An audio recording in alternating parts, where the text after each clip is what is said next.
In the modern game, sponsors are everywhere in football, but the main ones are definitely on the front of football shirts. So let's take a look at how they've evolved over time.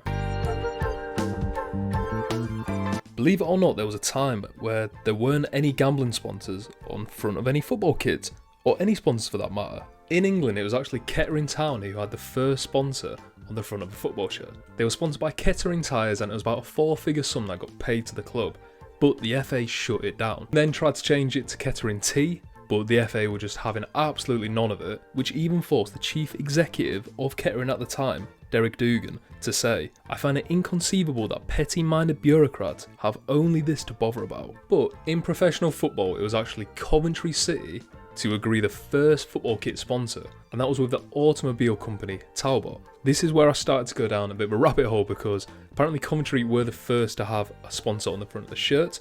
However, because games weren't as televised back then, and only really the FA Cup final was live in the 70s, no one really saw it other than the fans in the stadium, and at this time sponsors on the front of football kits were actually banned from going on TV. Liverpool were the first top flight team to sign a sponsorship. They agreed a 1-year £50,000 deal with Japanese company Hitachi. They went on to have Hitachi on their shirts until 1982, and they were the first team that I can find in the UK that had a sponsor on TV, and this was during Match of the Day when they played West Ham. However, they weren't the first team to play in a sponsor in the top flight in England. In fact, that was actually Everton, because Everton also agreed a deal that summer with Danish food company Hafnia. And the only reason Everton were able to do this is because the game was scheduled 3 days before Liverpool was set to play. The Everton and especially the Liverpool deal was so revolutionary during this time, and by the 1983 season, in the first division only 7 teams didn't have a sponsor. Although a lot of sponsorships were relative to the club's region, a lot of big companies were putting their foot into the game. As you saw with Arsenal, you had JVC, Manchester United, you had Sharp, and the influx of shirt sponsors in England coincided with the Football League receiving a title sponsor when it was called the Cannon League. Or you can even go to the League Cup, where the Milk Marketing Board agreed a deal for the competition to be named, can you guess it, the Milk Cup. So whenever your dad's going on about the Milk Cup, you don't have to think about putting him in a home. He is just talking about the competition in the 80s. But we can't always talk about England, can we? The iconic, the historic advertisement that maybe inspired all of the rest, it has to be Eintracht Braunschweig. And if you are German, please criticise me for that pronunciation. But their sponsorship with Jägermeister broke ground in football. Apparently the CEO of Jägermeister was at a party during West Germany's Euro 1972 quarter-final versus England. As more and more people went inside to go and watch the game, he realised the marketability of football. Luckily for Jägermeister, Braunschweig, who were located only 12 kilometres away, were in financial trouble. A deal was agreed where Jägermeister would pay around 250 grand across 5 years, where they replaced the club's badge with the Jaeger logo. However, they would run into trouble because the DFB, the Germans FA, they just flat out rejected this. They told referees not to allow the team to kick off if they saw them wearing that logo. This is when it gets a bit wild, because the club changed their icon to a deer instead of a lion, which it was at the time, so they could get around the DFB, which they later allowed after backing down in court, because as most of you will know, the Jägermeister logo is a deer. They wore the new kit in 1973 versus Schalke, but before kickoff it was said that the club's new crest was measured, as the rules stated the badge could be no bigger than 14 centimetres in diameter. Despite losing countless legal battles with Jägermeister, the FA was still not happy with the decision, with President Hermann Neuberger saying if one club were able to change their name for advertising purposes, it would probably break a lot of barriers. Many other clubs would follow their example, and soon we would have Ford Cologne and Baking Powder Bielefeld. I mean, it sounds like the man was just being bitter at the time, but good lord, he was so spot on, because I mean, you look at it nowadays, RB Leipzig, RB Salzburg are a great example of what he was going on about. And it's obviously for the fans to decide, because on one hand you can say, well, Jägermeister helped the club out in some financial troubles. However, on the flip side you could say they took over the club and made them change the icon to a deer and essentially lost the team's identity. Let's head back to England, because during the start of the Premier League, this is where sponsors changed in football. They started to become more and more lucrative, and one, that was just because of the birth of the Premier League, and two, replica shirts were becoming more and more popular. As I've said in previous videos, the football casual scene was getting ushered out more, and that kind of coincided with hooliganism dying a bit of a slow death. More fans were buying replica shirts and wearing them to the games. So essentially, if someone went to Highbury and there was 20,000 people wearing the JVC shirt, that's 20,000 JVC ads. There was also a bit of a mix because you could still see the hints of local businesses in the 90s, Newcastle Brown Ale, Dagenham Motors, but the direction was definitely going towards technology and telecommunications. It kind of reflected what was happening in the world at the time. The other businesses that were taking advantage of the success in the Premier League, of course, was alcohol. I mean, literally at the start of the competition it was called the Carling Premier League. For reasons I'll leave up to you, I feel the sponsors of the Premier League in the 90s are the most popular for fans nowadays. The declining but still a variety of local businesses advertising on their clubs, as I've said a million times, it's the coolest thing that Newcastle played in the Champions League at St James's Park with a local brewery on the shirt. It's just something that you'll never see in football ever again. But if we're going on to the 2000s, there was definitely a shift because the game became more globalised. There were huge brands, not just in England but throughout Europe in the 90s.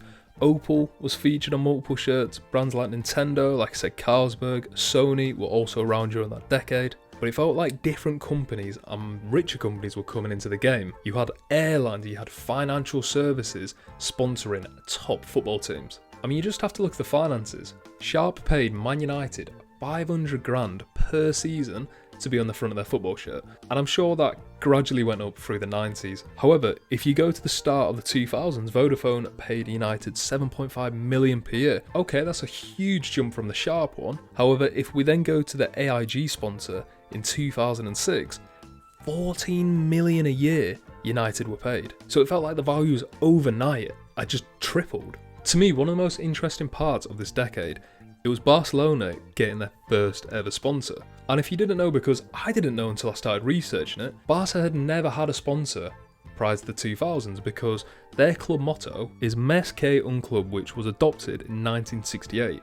It's translated to more than a club. But in 2006, they made history by paying UNICEF around 1.5 million euros per year. Despite being a fantastic move both morally and PR-wise, it was kind of an indicator for what was to come in the next decade. But before we go on to the next decade, we have to talk about in the 2000s the dark side of sponsors, and that is betting sponsors. Fulham were the first team in the Premier League to have a gambling sponsor on the front of the shirt. In 2002, they broke history by putting Betfair on the front of the shirt, and they set the trend for the future. To finish on this decade though, it felt like companies were using temporary adverts on football kits. And when I say this, I mean, for example, Leicester had Walkers. Walkers are going to be around forever. In the apocalypse, there'll be the Tribes and the Walkers Crisp Factory. So it's not a temporary advert, is it? It's always going to be important. However, teams like Auxerre, for example, in France, they had PlayStation, and in 2000, when the PS2 came out, they changed it from the generic PlayStation logo to the PS2 logo. Atletico Madrid, for example, partnered with film company Columbia Pictures, and they took advantage of this opportunity to promote the new Spider-Man film. This is a trend that I don't think has caught on massively in the modern game. I mean, there's so much logistics that you just have to take into consideration. You'll have to reprint the shirts, and if you're selling them, that is a lot of shirts that will cost a lot to remake. But it is similar to, for example, what Spotify are doing this decade with Barcelona, how they can promote the Rolling Stones' new album across the front of the Barca shirts by changing the logo, and it's a bit of a collector's item as well because it's a limited edition. Just quickly, I want to say that I really appreciate the support that I'm getting over the last 3 months. I've just seen that only about 10% of my viewers are subscribed to the channel, so we really appreciate it if you subscribe, leave a like on the video, just get it further out there. My aim is to get to 10k subscribers by the end of the year, so we really appreciate it if everyone could subscribe. Anyway, let's move on to the 2010s because this is where everything increased, didn't it? Football was at the time, its absolute peak. Just think about it, you had Ronaldo going to Real Madrid, you had Messi in his absolute prime, two of the best players ever playing in the same league. The Premier League had grown from a popular league to a worldwide institution, and it showed because the TV deals had gone from around 1.7 billion at the start of the decade, where in 2016 it was about 5.4 billion. So naturally the shirt deals just followed suit. But I'd argue one of the main things that happened in this decade, I mean, it was kind of the back end of the 2000s, FFP. Because of the new financial rules stating essentially you need to bring in revenue to justify your spending, teams needed more money to stay competitive. And to go back to them again, this is where Barcelona's identity changed. Because when Real Madrid are getting around 20 million euros per year from Win, Man United are getting around 20 million per season from Aon, Barcelona, they had to get a shirt sponsor to be able to financially compete. So unfortunately they had to scrap the UNICEF sponsor on the front of the shirt and sign with Qatar Airways. In 2013 they did this and it was about 35 million euros per year. However, with this, it did bring some murky deals for other clubs. For example, a team like Man City, they had to somehow get around FFP, and we saw this because they were sponsored by Etihad Airlines. RB Leipzig, they're literally sponsored by Red Bull. Even Malaysian Airlines with Cardiff, they had ties with their owner at the time, Vincent Tan. But I believe this was the start of teams very publicly finding loopholes in financial rules. It would be silly though not to mention the impact that digital media had on football kit sponsors. Video games, they've always been popular, but the 2010s is where it went insane. FIFA is the best selling football game ever. Think about it, in real life, all those sponsors on all your favourite players' football shirts, they're in the video games. So prior to this, the only way fans could absorb the adverts that they were getting pushed through these football shirts, magazines, TVs, going to the games, or literally buying the football shirt. However, with video games and digital media, you'll play with these players, then you'd see clips of not only the real life players wearing these sponsors, but also the digital. So these companies essentially getting double, triple, quadruple the brand exposure that they were getting in the 90s. Social media also allowed these clubs to charge way higher fees for their shirt sponsors. It's definitely increased since the 2010s, but right now Real Madrid have 177 million Instagram followers. So you look in the 2010s, they probably had 60, 70 million at the time. That's so many eyes just on your sponsor because they're posting all of the players from all of the games. It's also measurable success because I'm sure before social media, football teams will go, this is how many sales we're going to do, these are how many people come to our games, and this is how many people watch us on TV. But with social media, you literally had a number in the followers box to tell you how many people were viewing your content. There was so much more to monetize, and further on in this decade, we saw stupid deals. Look at United getting £45 million a year from Chevrolet. Barcelona with Rakuten, again around £40 to £50 million a year. But to finish on this decade, Premier League clubs in 2017, they were allowed to monetize their sleeves as well as the front of the shirt, which started to allow clubs to earn around £4 to £8 million extra a year. Me personally, I just think it ruins a football shirt. I think you can have brilliant sponsors that tie in to the club on the front, however on the sleeves it's just not for me. But we'll finish on this decade because in the 2020s, look, there are quite a lot of issues with shirt sponsors. Gambling, and I won't go into depth, take a look at my other video, but this was the big change because every team started to have gambling sponsors on. If you don't have an airline or a bank on the front of your football shirt, a lot of the teams nowadays will have a gambling sponsor. And you know what I'll say, because I saw a comment from, I believe, an Aston Villa fan. He said that because of PSR, a lot of these clubs have to take the gambling sponsors because they're so lucrative, and if they didn't, they're essentially just putting themselves at a disadvantage. I think that's a great point, so I'm not surprised. And recently we've actually seen news that from 2026 it has been confirmed that teams won't be allowed to have gambling sponsors on the front of the football shirts. Some would argue it's my rubbish video that I did the other week. Others would argue that it's loads and loads of arguments and debates and legislation being pushed through.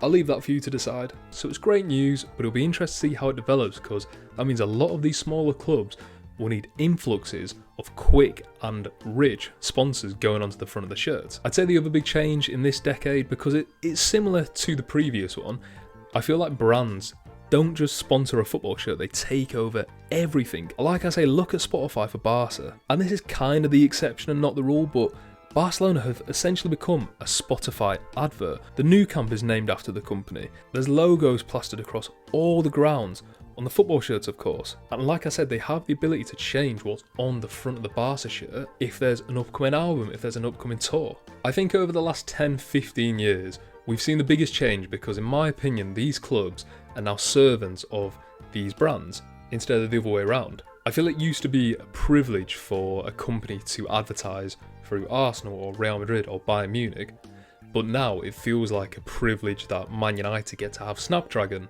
on the shirt. It feels a privilege that Real Madrid have HP on the sleeves. But it's also just the media responsibilities. This isn't just necessarily a football kit thing, but look at Liverpool with Google Pixel. I mean, you'll struggle to watch a game without seeing an advert with Florian Wirtz or McAllister on it. I mean, even look when Liverpool won the league, Mo Salah took a selfie during the celebrations with a Google Pixel phone. So it literally was an advert in one of the most emotional events for the club. You can decide if you think that's for the betterment of the game, but if you can leave a comment below and tell me what you thought of the video, tell me what you think about kit sponsors in the 90s, the 80s, in the modern game. What is your favourite one? What is your worst one? And yeah, just let me know what you think. Leave a like on the video, like I say, subscribe to the channel, but thanks for watching.